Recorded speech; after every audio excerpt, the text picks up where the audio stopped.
السلام علیکم دوستوں، امید ہے آپ کو خیریت سے ہوں گے۔ ایک آواز آئے گی، جاؤ اپنے گھروں کی طرف جلدی سے، کیونکہ دجال کا ظہور ہو گیا ہے۔ مسلمانوں، دجال آ گیا تمہارے زمین پر۔ دجال کا ظاہر ہونا یہ علامت کبریٰ میں سے ایک ہے۔ دجال کا مطلب جھوٹا، دغا باز، فریبی، اور اسی لیے وہ جو ہی آئے گا تو سب سے پہلے یہی کہے گا کہ وہ عیسیٰ ہے۔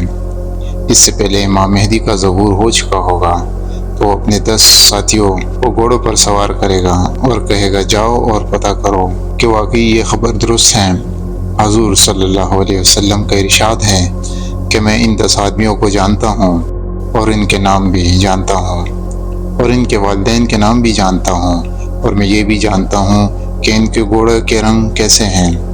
وہ ان دنوں کے بڑے اچھے گھڑ سوار ہوں گے، اور جب ان کو خبر ہو جائے گی تو پکار اٹھیں گے کہ آہ، بربادی آ گئی، دجال آ گیا ہے۔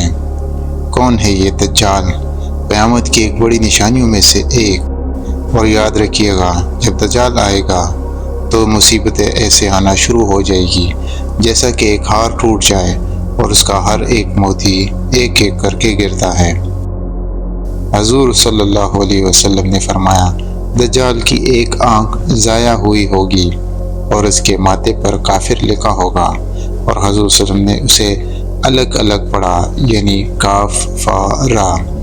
ہر ایک مومن اس کو پڑھ سکے گا، اگرچہ وہ پڑھا لکھا ہو یا ان پڑھ ہو۔ جبکہ دوسری آنکھ ایسی ہوگی جیسے کہ انگور خشک ہو جائے اور باہر کی طرف نکلی ہوگی۔ اس کے بال گھنگریالے ہوں گے، اس کے پاؤں ٹیڑھے ہوں گے اور وہ عجیب طرح سے چلے گا۔ وہ ضدی اور بہت مضبوط ہوگا، اور وہ خراسان کی زمین سے نکلے گا، اور اس کے ساتھ جو لوگ نکلیں گے وہ 70,000 اصفہان کے یہودی ہوں گے، اور اس کی شکلیں ایسی ہوں گی جیسے کہ ایران اور افغانستان کے درمیان لوگ آباد ہے۔ اس کی شکلیں چپٹی ہوں گی اور گال ابھرے ہوں گے، اور اس کے چہرے گوشت سے بھرے ہوں گے، اور اس نے چادریں اوڑھی ہوں گی۔ دجال پوری دنیا کا چکر لگائے گا، ہر جگہ سے وہ گزرے گا۔ حدیث میں ہے کہ کوئی گاؤں نہیں بچے گا جہاں پر دجال نہ گیا ہوگا۔ حضور صلی اللہ علیہ وسلم کا ارشاد ہے کہ دنیا میں اب تک، یعنی آدم علیہ السلام سے لے کر، ایسی آفت نہیں گزری ہوگی جو کہ دجال کی آمد کے وقت ہوگی، اور کوئی ایسا پیغمبر نہیں گزرا جس نے اپنی امت کو دجال سے نہ ڈرایا ہو۔ ایک حدیث میں ارشاد ہے کہ نوح علیہ السلام نے بھی اپنی امت کو دجال سے ڈرایا، یعنی انسانیت کے اوائل میں بھی دجال سے ڈرایا گیا۔ اللہ ہمیں اپنے حفظ و امان میں رکھے۔ دجال کے سب سے پہلے پیروکار عیسائی اور یہودی ہوں گے، اور یہودی سب سے پہلے ہوں گے، کیونکہ وہی دجال کا انتظار کر رہے ہیں، کیونکہ وہ اس کو اپنا مسیحا مانگتے ہیں، کیونکہ نہ تو وہ عیسیٰ کو مسیحا مانتے ہیں اور نہ ہی ہمارے پیارے نبی صلی اللہ علیہ وسلم کو مانتے ہیں۔ یہود کہیں گے یہی دجال ہمارے مسیحا ہیں، اور عیسائی دجال کے اس لیے پیروکار ہوں گے کیونکہ جب دجال آئے گا تو سب سے پہلے یہ دعویٰ کرے گا کہ وہ عیسیٰ ہیں۔ کچھ لوگ اس سے معجزوں کا مطالبہ کریں گے تو وہ فریب کر کے معجزے دکھائے گا۔ بہت سارے لوگ اس سے متاثر ہو جائیں گے اور کچھ یقین نہیں کریں گے۔ اس میں کمزور مسلمان بھی شامل ہیں۔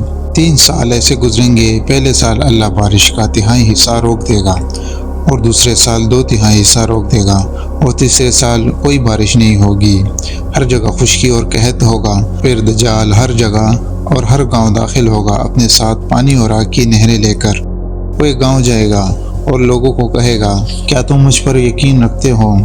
میں تمہارا رب ہوں۔ اور جب وہ لوگ کہیں گے کہ ہاں ہم مانتے ہیں، تو پھر وہ آسمان کو کہے گا کہ برسو، اور بارش برسے گی، اور زمین کو کہے گا غلہ اگاؤ، اور زمین غلہ اگائے گی۔ بہت ہی مشکل وقت ہوگا، صرف ایمان بالیقین کو سچائی نظر آئے گی۔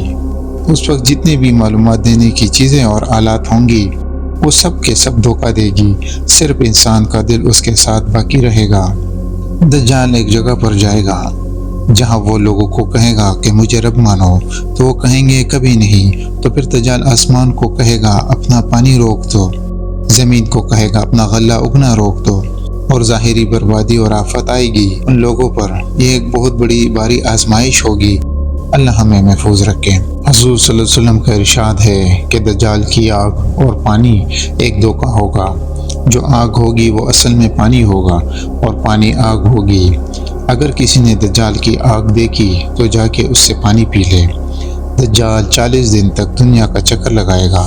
پہلا دن 1 سال کے برابر ہوگا، دوسرا دن 1 مہینے کے برابر اور تیسرا دن 1 ہفتے کے برابر ہوگا، اور باقی دن عام دنوں کی طرح ہوں گے۔ وہ ہر جگہ جائے گا لیکن صرف 2 جگہوں پر نہیں جا پائے گا، مکہ اور مدینہ، کیونکہ ان دونوں شہروں پر ملائکہ کا پہرا ہوگا۔ جب دجال احد کے پیچھے پہاڑ پر چڑھے گا اپنے پیروکاروں کے ساتھ اور کہے گا، یہ احمد کا سفید محل دیکھ رہے ہو؟ جب آپ مسجد نبی کو دیکھتے ہیں تو دور سے یہ سفید محل کی طرح نظر آتا ہے، اور جب وہ نیچے اتر کے مسجد نبی کی طرف بڑھنے لگیں گے تو فرشتے اس سے دور بھگائیں گے۔ دجال مڑ کر شام کی طرف جانے لگے گا۔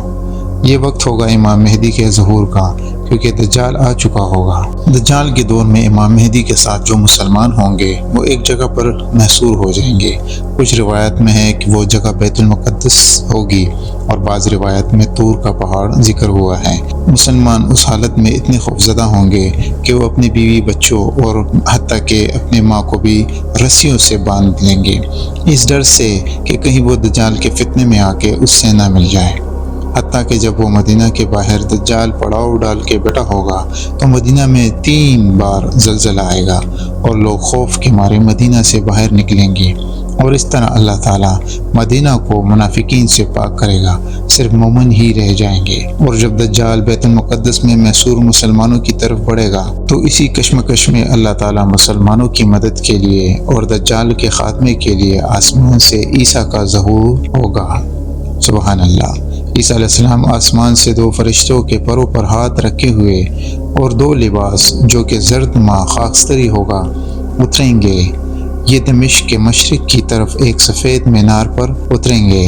سبحان اللہ۔ ایسے مینار دمشق مشرق میں اب موجود ہے جو اموی دور میں تعمیر کی گئی تھی، جو کہ رسول اللہ علیہ وسلم کے دور میں نہیں تھی۔ اس کے بعد عیسیٰ علیہ السلام بیت المقدس کی طرف روانہ ہوں گے۔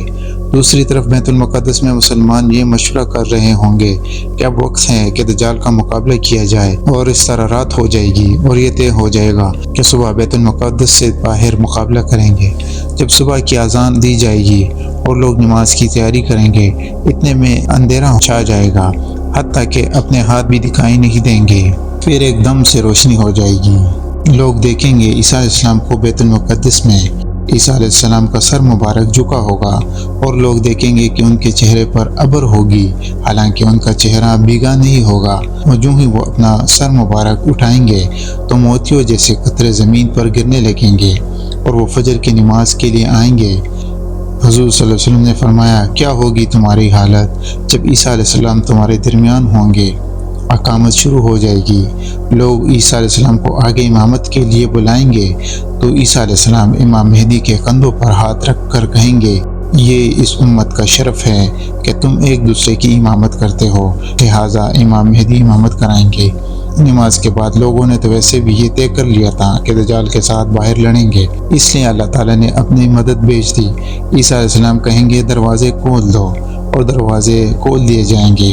دجال جب عیسیٰ علیہ السلام کو دیکھیں گے، جب ایک جھوٹا مسیح حقیقی مسیح کو دیکھے گا تو اس پر کپکپی آ جائے گی، اس کا جسم پگھلنا شروع ہو جائے گا جیسا کہ پانی میں نمک پگھلتی ہے، اور دجال بھاگے گا اور عیسیٰ اس کے پیچھے ہوں گے اور آواز لگائیں گے، رک جاؤ، یہ طے ہے کہ میں تجھے ایک دفعہ ضرب لگاؤں گا۔ اور آخرکار دجال کو باب لوط فلسطین میں ایک جگہ ہے، وہاں پر دجال کو پکڑ لیں گے اور تلوار سے اس پر ضرب لگائیں گے، اور خون آلود تلوار لوگوں کو دکھائیں گے۔ حدیث میں آتا ہے کہ اگر اس کو تلوار کی ضرب نہ پڑتی تو وہ پگھلتے پگھلتے مر جاتا۔ عیسیٰ کہیں گے، کیا کبھی خدا مرتا ہے؟ اگر نہیں تو میں نے آج جھوٹا خدا مار دیا۔ اگر دجال کو عیسیٰ نہیں مارتے اور وہ یوں ہی پگھلتے غائب ہو جاتا تو لوگ کہتے خدا غائب ہو گیا، اس لیے اس کا مارنا ضروری تھا، اور اللہ مسلمانوں کو اس سے نجات دیں گے۔ لیکن مسلمان تھوڑے عرصے کے لیے سکون سے رہیں گے، ایک اور بڑی آفت انتظار کر رہی ہوں گی، اور وہ یاجوج ماجوج ہوں گے۔ انشاءاللہ اس پر آئندہ کبھی بات کریں گے۔ آپ لوگوں کا بہت بہت شکریہ، اپنا خیال رکھیے گا۔ اللہ حافظ۔